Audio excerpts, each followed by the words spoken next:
Hey, what's up guys? Got a good one for you today. Today I am actually going to be cooking a braised short rib Benedict with a red wine poached egg, barbecue Hollandaise, and sweet glazed baby carrots. Now I love breakfast food and this is jam-packed full of flavor, and I guarantee if you go to a restaurant you won't be able to find anything like this. But my goal with this video is to teach you the science behind exactly what I'm doing so that you can make this dish or similar dishes at home by understanding the actual process. So let's get into it.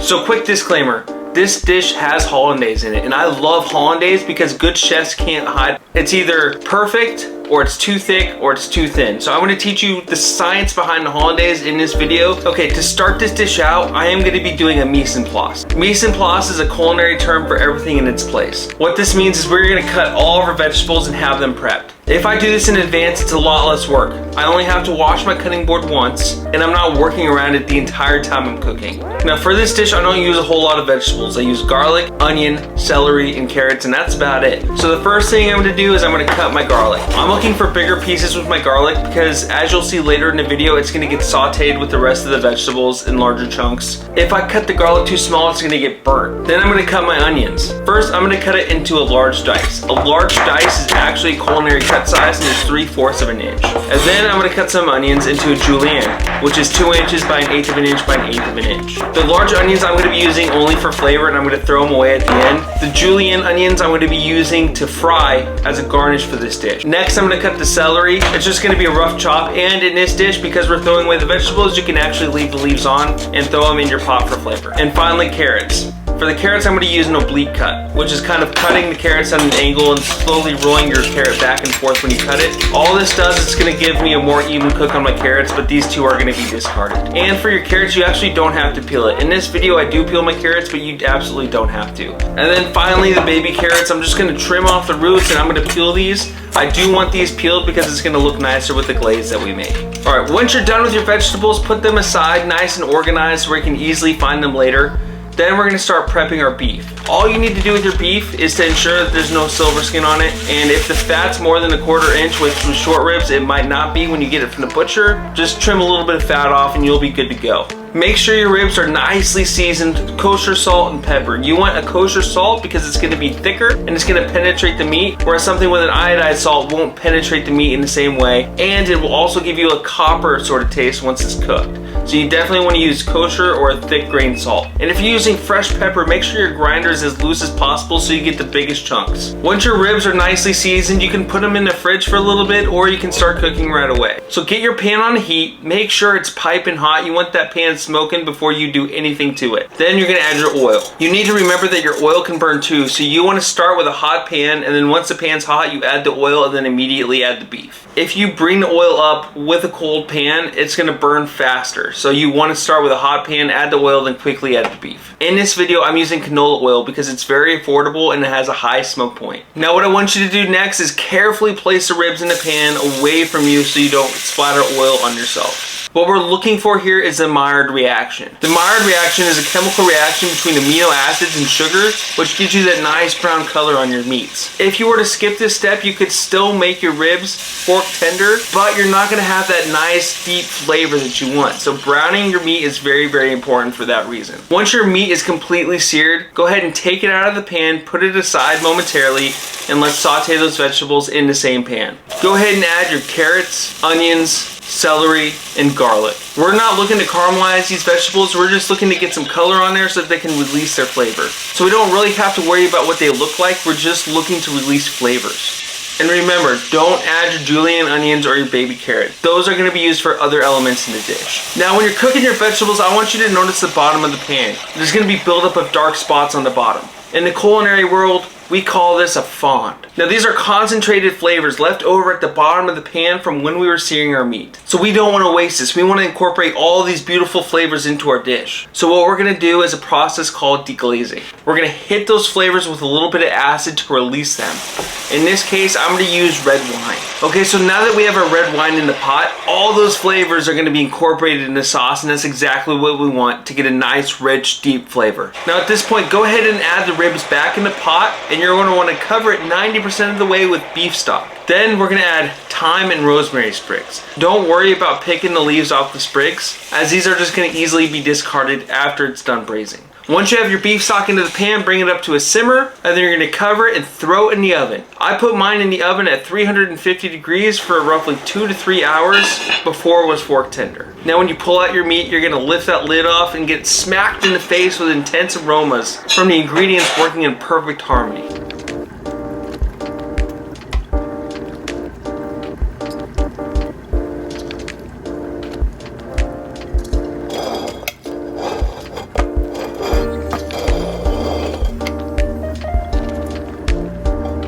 So now find some sort of strainer. We're gonna strain the liquid into another pan because we're gonna keep it, but we're gonna discard the vegetables. Now, as you can see, my liquid is very, very loose. I need a thicker liquid, so what I'm gonna do is reduce it by putting it on heat, simmering it until it's the consistency that I want. You're gonna know that the sauce is done when it becomes what we call in the culinary world, nappe. That means that it's a thick enough consistency to where it can coat the back of a spoon. Once the sauce is fully reduced, I'm gonna add barbecue sauce, and it's gonna be a 50-50 ratio. Now this sauce is gonna get mixed in with the Hollandaise later, so if it's too runny, our Hollandaise will be runny. So it needs to be the same consistency as Hollandaise.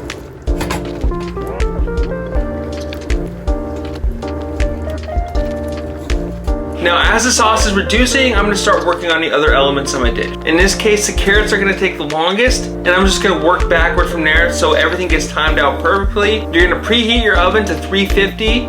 You're gonna toss your carrots with a little bit of butter, salt, pepper, throw them in the oven for about 15 to 20 minutes until they're a nice consistency. Now with carrots, you want them to be soft, but you also want them to have a little bit of color, and you want there to be a little bit of a crunch when you go to eat them. Once I put the carrots in the oven, I'm gonna start working on my glaze. Now for my glaze, I put apple cider in a pan with a little bit of Dijon mustard and brown sugar, and I start reducing that until it's again nappe. Once the sauce gets fully reduced, I'm gonna swirl in my butter. By putting butter at the end, your sauce is gonna have a nice shiny gleam, which is amazing when you're glazing something like a carrot. Now, with your sauce, do be careful. If you over reduce this, it's gonna be thick, sticky, sugary, and it's gonna look the same as if you overcooked a caramel. You're just gonna have long strands of sugar, and that's not what we're looking for. We're just looking for a nicely reduced nappe sauce. Next, I'm gonna start my onions. Now you can do onions in two ways. You can have thicker onions or you can have thinner onions. I use thicker onions just because I like the extra crunch,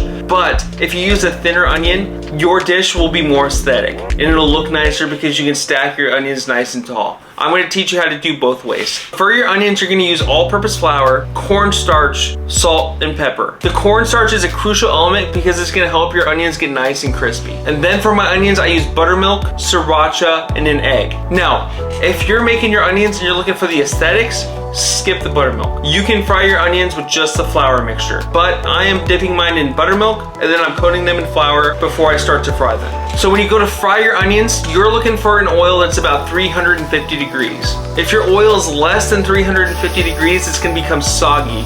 And if it's more than 350 degrees, it's gonna be burnt. So 350 degrees is the sweet spot. So make sure you have a thermometer to test it before you start cooking your onions. So when your onions are done, make sure you have a plate with a paper towel. That way it can absorb all the extra oil that comes off the onions when they come out. This will help prevent them from becoming soggy, as they won't just be sitting in their own oils. Now here's another pro tip for you. If you are seasoning something that's fried, whether it's fried onions, french fries, fish and chips, whatever it is, as soon as it comes out of the oil, you want to season it right away. As soon as it starts to cool down, it won't hold the seasoning. So season immediately. If you want to add salt and pepper at this stage, it's completely fine. Next, we're going to start cooking our Hollandaise. Now I'm going to teach you how to do this the right way. Now we're going to be using what's called a double boiler. What a double boiler is when you need to temper something that's sensitive. In this case, we're using egg yolks. If we were to put our eggs on direct heat, it's just going to scramble the eggs, and that's not what we want. So we need to find a way to heat up our egg yolks without them scrambling. That's why we use a double boiler. So to make this double boiler, we're gonna put a pan with water or a liquid, in our case red wine, and we're gonna put a bowl on top of it. That way the steam is gonna heat the egg so it's more easy to control and we won't overcook the yolk. So let's start by getting our Hollandaise ready. We're gonna separate eggs. Now here's my general rule for Hollandaise. I used about 4 egg yolks per pound of butter. I find that this ratio gives me the best final result. Next, you want to add your acid. So I'm going to add the lemon juice into my hollandaise. Now your egg yolk is going to start cooking at about 150 degrees Fahrenheit, but by adding a little acid, it's actually going to increase the temperature in which the egg is going to cook, allowing you to get it to about 170 before it cooks. That's why we add the acid at the beginning with the egg yolks in our hollandaise. Now we're going to take our bowl with the yolk and acid mixture, and we're going to put it on our double boiler. As you can imagine, it's very, very important that our water is not boiling to the point to where it's going to cook the egg at the bottom. We want a nice simmer just to get some heat rising up, and we want to make sure that there's not enough liquid in our pot to actually touch the bottom of the bowl. Otherwise, you're going to have to start over because your eggs are going to become scrambled. So now I'm going to start mixing my egg yolks. Now what I'm looking for is for this mixture to become frothy and get a little bit pale. That's when I know that we're ready to add the butter. So once I get my desired frothiness, I'm going to take that bowl, move it back off the heat, and I'm going to start slowly pouring in my butter. If you pour your butter in too fast, your sauce is going to break. Remember, you don't want your butter to be too hot either because that can scramble the eggs as well. So you want to have melted butter, room temperature or a little bit above room temperature. Now slowly start adding your butter with just drops at a time and stir vigorously. Now you're going to start adding your butter in slowly to where you have the perfect product and perfect consistency of hollandaise. Now what you're looking for a hollandaise, especially when it comes to a Benedict, is a sauce that's nice and thick and it kind of holds itself up, but it's kind of droopy too. It just kind of falls slowly off the Benedict, like almost with a consistency like lava. If you think about a lava, it's still runny, but it's still thick. That's what we want. We want a nice bodied sauce here. Now typically with a hollandaise, I'm going to add a little bit of salt, maybe a little more lemon, and I'm going to make sure it's a nice flavorful sauce. In this case, I'm going to be adding the braising liquid from our reduction from earlier. So I'm going to add that before I start adjusting my seasoning. Now make sure that your sauce is cooled down at least to room temperature. If it's too hot, it's going to split your sauce. So with hollandaise, if it's too hot, it's going to break, and if it's too cold, it's going to stiffen up. So you want your hollandaise at room temperature, and you also want your braising liquid to be at about room temperature. That way it'll mix well and it'll keep the same consistency. Now I'm sure you've tasted it already, but at this point the reduction is very, very flavorful and very, very intense. So once you mix it with your hollandaise, it's going to be a nice balanced sauce. It's going to taste very barbecuey and a little bit fruity, and also going to be very, very rich. Now that's what we're looking for. We're looking for this nice rich sauce that's almost going to punch you in the face because it's so full of flavor. So now it's time to poach the egg. Now egg whites are composed of something called albumin. Now when you combine albumin with heat and acid, it's going to hold itself together when cooking inside of a liquid. That's why an acid is so important when you're poaching an egg. Typically people use vinegar and water, but in our case we're using just red wine because there's enough acidity in there to get the job done, and it's going to infuse our egg with not only color but more flavor. Now vinegar is going to have more acid than wine, which means I'm going to have to cook these eggs longer in our wine than I typically would in a water vinegar mixture. So in water vinegar it's going to take about 2 minutes. In wine it's going to take about 3 to 4 minutes. So what I'm going to do is I'm going to bring our wine up to a simmer.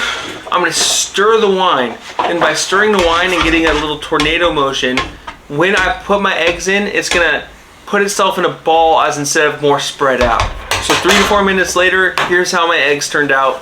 Look pretty good. Now remember, we're not cooking our egg completely through. We want this to be par cooked almost. So as soon as we split our egg open, the yolk comes running out. And that's the beauty of a Benedict. When that egg yolk hits the rest of the ingredients on the Benedict, it just creates a completely different flavor and texture within the entire dish. So that's a magical moment we're going to be looking for. Now again, when these eggs are done, I'm going to be putting them on a plate with a paper towel. That way any excess liquid is going to get caught and it's not going to be transferred to the bread on my Benedict. At this point, I'm going to season it with just a little bit of salt, pepper. Then now it's just time to assemble the Benedict. So first thing I'm going to do is I'm just going to take the rib off the bone and just break it up. That way it's easy to plate. So I'm going to take 2 toasted English muffins and I'm going to put them on a plate. So I'm going to put my arugula, then I'm going to put my short rib. Next I'm going to put that beautiful poached egg on top. And then I'm going to cover that with our delicious hollandaise. Now, if your hollandaise is done correctly, it's just going to kind of sit on top of the egg and slowly roll off. If it starts going all over the plate, your sauce is just a little bit too loose. And then finally, I'm going to put those crispy onions on top for a different texture. And then for the side, I'm going to take my roasted carrots, I'm going to toss it in a glaze, and I'm just going to start stacking it on the side of the plate. And there you have it. It's a beautiful Benedict. And guess what? If you have leftover short rib, make sure that you keep the reduction, and then that way you can just eat the short rib with mashed potatoes, put a little bit of that reduction sauce on top. Good to go. You got yourself a dinner as well. Hope you enjoyed. I hope you learned something in this video. This is one of my favorite dishes, and this is like date night level stuff. This is like you want to pull this one out when you want to impress someone. So let me know how it goes. If you cook this dish, I'd love to hear about it. And if you made modifications, let me know that as well. Love to hear about it. Thanks for watching.